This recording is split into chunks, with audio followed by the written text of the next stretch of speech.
Tersangka kasus dugaan korupsi impor gula di Kementerian Perdagangan, Thomas Trikasih Lembong atau Tom Lembong didorong menjadi justice kolaborator atau saksi pelaku dalam kasus tersebut. Dorongan tersebut datang dari mantan penyidik Komisi Pemberantasan Korupsi, KPK, Yudi Purnomo.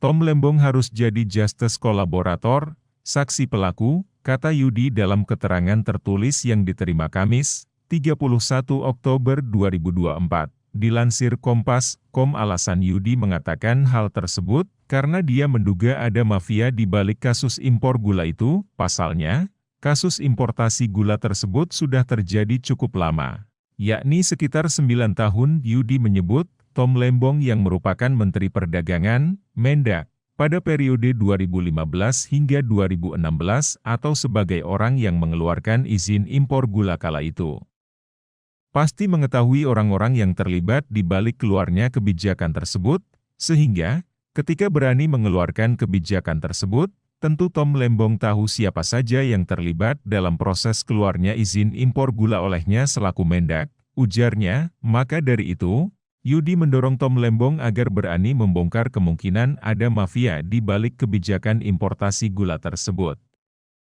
sehingga kasus itu tidak terulang lagi di masa depan. Apalagi, dari terbongkarnya kasus impor gula terhadap sekitar 8 perusahaan itu membuat negara dirugikan sekitar Rp400 miliar, Tom Lembong mau buka-bukaan bukan sekadar hanya membuktikan dia tidak bersalah, tetapi juga mau membongkar siapa saja mafia impor terutama gula yang bermain selama ini sehingga menyeretnya menjadi tersangka.